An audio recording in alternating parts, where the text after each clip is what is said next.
A janela de transferência está chegando ao fim nessa quinta-feira e o Flamengo, rapaz, investiu pesado. Matéria do GE, a primeira janela de transferência do futebol brasileiro de 2024 termina nessa quinta-feira e em valores absolutos ela se fecha com o maior investimento da história do Flamengo junto com a janela de verão de 2020.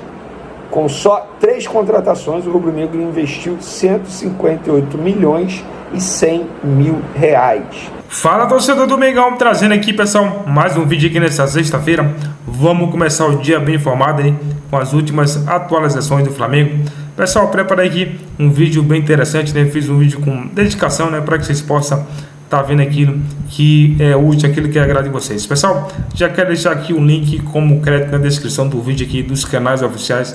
Preparei aqui, pessoal, os maiores trechos. O Flamengo amanhã enfrenta o Fluminense, né? Tem isso e muito mais. Vamos lá reagir o vídeo aqui, pessoal, sem enrolação, que tá muito interessante. A gente trouxe em primeira mão aí, horas atrás, que o Flamengo e o Lille chegaram a um acordo. O Thiago Maia está próximo, enfim, de ser vendido ao Internacional.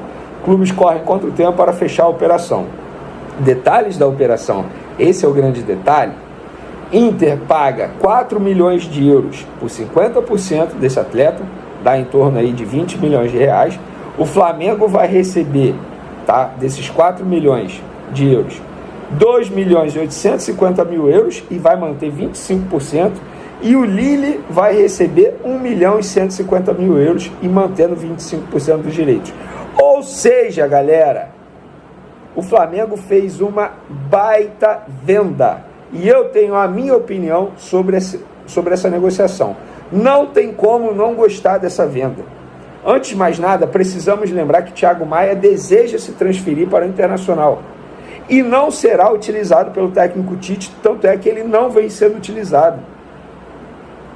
Agora vamos analisar os números. Em janeiro de 2022, o Flamengo pagou 3,8 milhões de euros, cerca de 25 milhões de reais na ocasião, por 50%.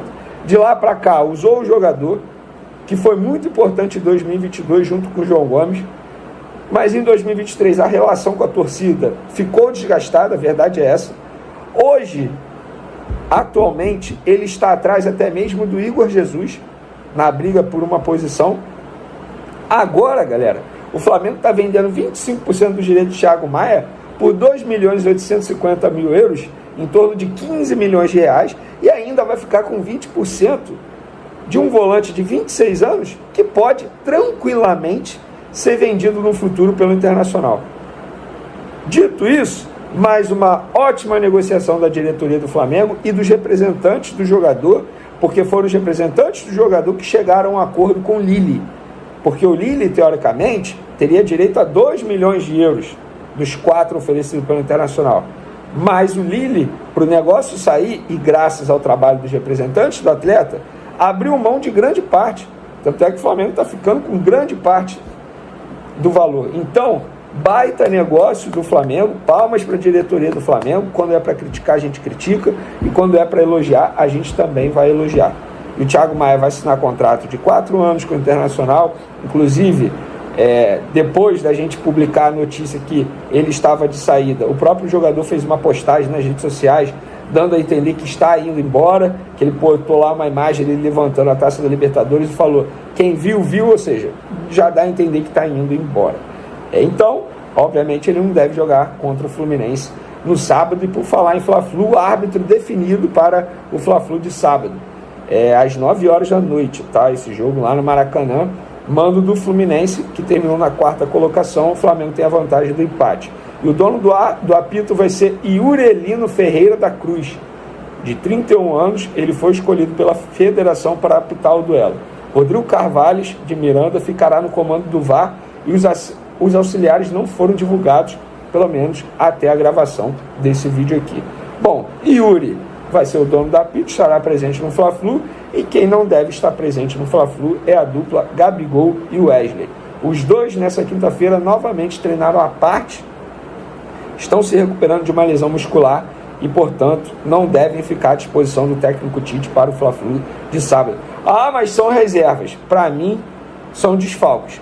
Sobretudo o Gabigol, que embora seja reserva hoje, mas é um atacante que gosta desse tipo de jogo, que gosta desse tipo de decisão, que chama a responsabilidade. É menos um jogador para o setor ofensivo do Flamengo, para um jogo que vai ser muito enjoado. Lá no lado do rival, sem André suspenso, eu soube que o Fernando Diniz colocou o John Kennedy na vaga do André, recuou o Martinelli, deixando Martinelli e Ganso como volante, e o quarteto ofensivo lá com John Arias, Cano, John Kennedy, Keno. Vamos ver se o Diniz vai manter isso, se foi apenas um teste nessa quinta-feira. A janela de transferência está chegando ao fim nessa quinta-feira e o Flamengo, rapaz, investiu pesado. Matéria do GE, a primeira janela de transferência do futebol brasileiro de 2024 termina nessa quinta-feira e em valores absolutos ela se fecha com o maior investimento da história do Flamengo junto com a janela de verão de 2020. Com só 3 contratações, o rubro-negro investiu 158 milhões e 100 mil reais. Vamos lá, vamos arredondar 158 milhões de reais. Com esses 158 milhões de reais, o Flamengo comprou De La Cruz, Vinha e Léo Ortiz. 3 baitas contratações. É o que eu falo. Muitas vezes não é quantidade, é qualidade. Vamos pegar o Vasco, o rival Vasco, investiu cerca de 130 milhões de reais.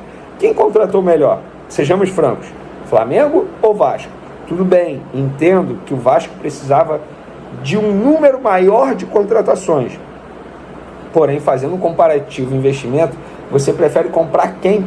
Vamos lá, você prefere comprar o quê? Por 150 milhões de reais, esses 3 jogadores, Léo Ortiz, Vinha e De La Cruz, ou por 130 milhões de reais, jogadores como o Vasco contratou, o zagueiro João Vitor, um atacante chamado Cleiton Silva, que estava no futebol português, enfim, nomes, digamos assim, desconhecidos. Então acho que o Flamengo foi muito bem, claro, o momento do Flamengo colabora muito, são contratações pontuais, mas também há de se ressaltar que o Flamengo conseguiu manter sua base, não vendeu nenhum jogador considerado titular, não negociou nenhum jogador considerado titular, muito pelo contrário.